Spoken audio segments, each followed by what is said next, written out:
Hello students, कैसे हैं आप लोग। उम्मीद करता हूँ आप सब अच्छे होंगे। आपका बहुत बहुत स्वागत है आपके अपने चैनल प्रैक्टिस ट्यूटोरियल में। इससे पहले के वीडियो में हमने देखा था कि बैंक क्या होती है और उसमें कितने टाइप्स के अकाउंट होते हैं। ठीक है, और हमने डेबिट कार्ड, क्रेडिट कार्ड क्या होता है उसके बारे में भी हमने सीखा था। ठीक है, आज हम इस वीडियो में देखेंगे कि पासबुक क्या होती है, उसकी एंट्रीज कैसे होते हैं। ठीक है, और ट्रांजैक्शंस कैसा मेंशन किया हुआ रहता है उसमें, और उससे रिलेटेड कुछ फिल इन द ब्लैंक्स। ठीक है, तो चलिए शुरू करते हैं।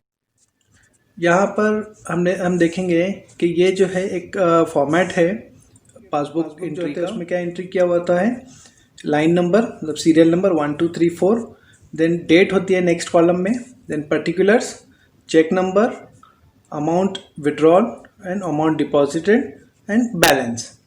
ठीक है, तो डेट में क्या लिखा होता है कि कौन सी डेट को कौन सा ट्रांजैक्शंस हुआ। ठीक है, पर्टिकुलर्स में क्या लिखा रहता है कि ट्रांजैक्शन जो हुआ वो कैसा हुआ, जैसे बाय कैश हुआ या बाय चेक हुआ, या किस टाइप का जो ट्रांजैक्शन है किस टाइप का हुआ, जैसे इंटरेस्ट पे किया गया वगैरह। ठीक है, अब आगे होता है चेक नंबर। अगर चेक से ट्रांजैक्शन हुए हैं तो चेक के नंबर्स भी यहाँ पर मेंशन किए होते हैं। देन अमाउंट विड्रॉल के अमाउंट, अगर जो विड्रॉ किया हुआ है, जो निकाले गए पैसे अकाउंट से, वो ये कॉलम में आएंगे। ठीक है, देन अमाउंट डिपॉजिटेड, जितना अमाउंट अगर अकाउंट में डिपॉजिट हुआ है उसमें जमा हुए अकाउंट में पैसे कॉलम में मेंशन किए होते हैं। ठीक है, और ये ट्रांजैक्शन होने के बाद में अमाउंट कितना बैलेंस बचता है वो ये कॉलम में आता है।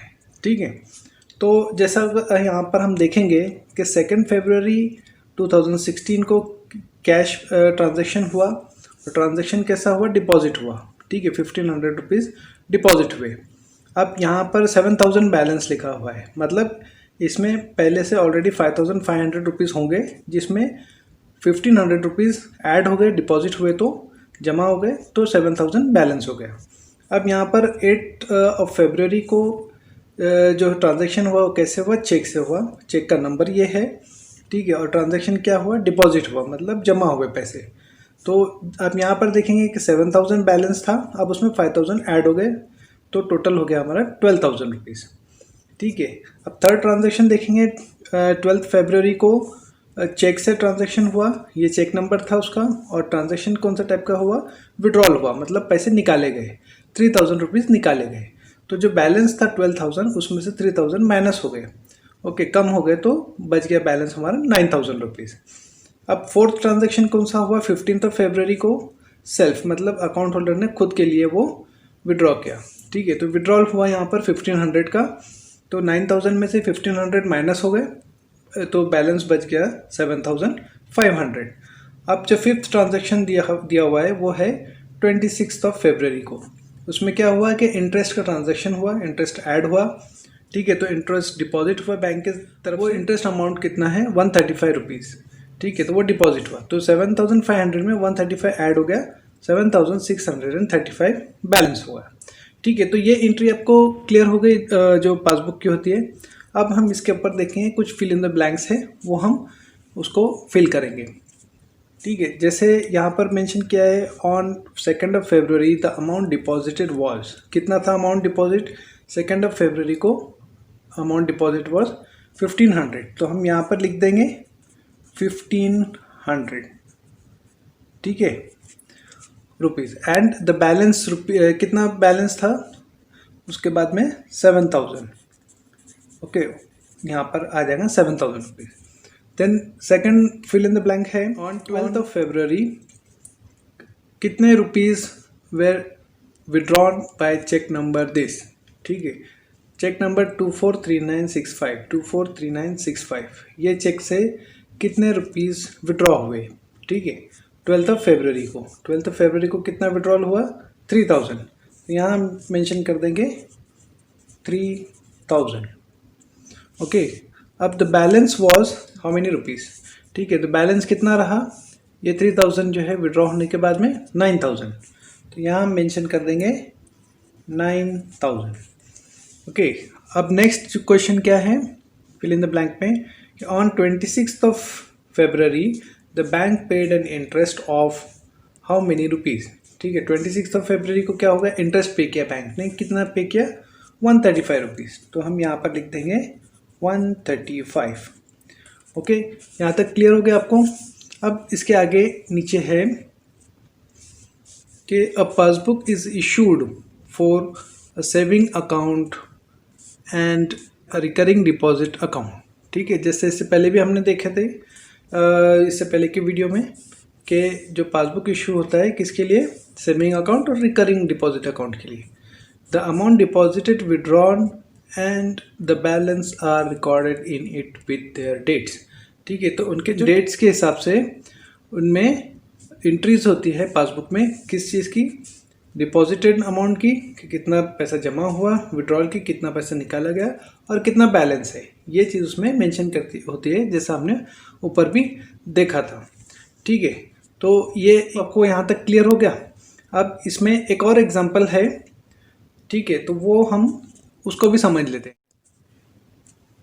अब ये एग्जांपल में दिया है कि सुविद्या borrowed a sum of 30,000 rupees at 8% per annum. Okay, interest for a year from her bank to buy a computer. ठीक है, मतलब सुविधा ने क्या किया, सुविद्या ने बोरो किया कितना, 30,000 रुपीज़ उसने लिया, किससे लिया, बैंक से लिया। कितने रेट ऑफ इंटरेस्ट पे, 8% पर एनम, मतलब एक साल में 8% का इंटरेस्ट के हिसाब से। ठीक है, तो 8% पर एनम इंटरेस्ट के हिसाब से उसने for a year she borrowed how much, 30,000 rupees to buy a computer लेने के लिए। At the end of the period she had to pay back an amount of 2,400 rupees over and above what she had borrowed. मतलब इसका मतलब क्या है कि जब पीरियड ख़त्म होगा, मतलब 1 ईयर का जो पीरियड है वो ख़त्म होने के बाद में उसको जो सुविद्या है उसको कितना पेमेंट वापस करना होगा बैंक को, 2,400 रुपीज़ वापस होगा ओवर एंड अबव, मतलब जो प्रिंसिपल अमाउंट था जो 30,000 उसने लिया था ये, और इसके साथ में और 2,400 rupees as a amount of interest उसको देना होगा। ठीक है, अब आगे यहाँ पर है कि based on this information, okay, based on this information fill in the boxes below. अभी प्रिंसिपल अमाउंट कितना था उसका, ओके, प्रिंसिपल अमाउंट जैसे हमने देखा 30,000 रुपीज़, उसने कितना बोरो किया था, 30,000 रुपीज़। ओके, 30,000 रुपीज़ क्या हो गया, उसका प्रिंसिपल अमाउंट हो गया जितना उसने बोरो की वहाँ से, बैंक से। अब रेट ऑफ इंटरेस्ट कितना था, यहाँ पर दिया हुआ है 8% पर एनम, सो हम यहाँ पर लिख देंगे 8। ओके, 8% रेट ऑफ इंटरेस्ट हो गया। तो इंटरेस्ट अमाउंट कितना हो गया, ठीक है, तो इंटरेस्ट अमाउंट कितना है इसमें, अभी 8% किसका, 30,000 का। ठीक है, तो यहाँ पर हम कैलकुलेट भी कर सकते हैं, 8 डिवाइडेड बाय 100, 8% हो गया ऑफ अमाउंट 30,000। ओके, इसको इक्वल करेंगे तो आ जाता है हमारा 2,400। ठीक है, 8 3 2400, 2,400 अमाउंट आ गया। तो ये हो गया हमारा इंटरेस्ट। तो सुविद्या को कितना अमाउंट देना होगा एज अ इंटरेस्ट, 2,400। ठीक है, तो ये यहाँ पर भी मेंशन किया है 2,400 उसको ओवर एंड अबव देना है। ठीक है, तो कितना टाइम पीरियड के लिए, 1 ईयर के लिए। तो यहाँ हम लिख देंगे for a time period of 1 year. Okay, तो यहाँ ये समझ में आ गया आपको कि प्रिंसिपल अमाउंट थी 30,000, उसके ऊपर रेट ऑफ इंटरेस्ट है 8%, जो कि बनता है 2,400। ठीक है, इसको मैं ज़रा अच्छे से लिख देता हूँ, 2,400 इंटरेस्ट अमाउंट है for the period of 1 year. The total amount return to the bank, अब total amount return to the bank कितना हो गया, 30,000 जो ओरिजिनल अमाउंट उसने बोरो किया था वो रिटर्न करना है, प्लस 2,400 जो इंटरेस्ट उसको पे करना है बैंक को। दोनों को हम ऐड कर देंगे तो यहाँ पर हमारा अमाउंट हो जाएगा 32,400। ओके, ये टोटल अमाउंट हो गया 32,400। इतना सुविद्या को वापस करना होगा बैंक को। ठीक है, एक साल के अंदर। ठीक है, 30,000 के ऊपर 8% इंटरेस्ट के साथ में अमाउंट बनता है 2,400। तो दोनों मिलाकर हो गया 400 अमाउंट। इसका मतलब हमने देखा कि principal amount plus interest, okay, principal amount plus interest हो गया टोटल अमाउंट। ठीक है, तो स्टूडेंट्स आज के लिए इतना ही। मैं उम्मीद करता हूँ कि आपको ये समझ में आ गया होगा। अगर आपका कोई क्वेश्चंस हो, कोई डाउट्स हो तो मुझे कमेंट्स में ज़रूर लिख के बताना। आज के इस वीडियो में इतना ही। अगले वीडियो में हम इसी चैप्टर के ऊपर बैंक्स एंड इंटरेस्ट के ऊपर कुछ एग्जाम्पल सॉल्व करेंगे। ठीक है, क्वेश्चन और आंसर के जो सॉल्यूशन है वो देखेंगे। ठीक है, तो उसमें आपको और भी क्लियर हो जाएगा इसका कॉन्सेप्ट कि बैंक्स एंड सिंपल इंटरेस्ट क्या होता है। ठीक है, तो तब तक के लिए take care of yourself and good bye.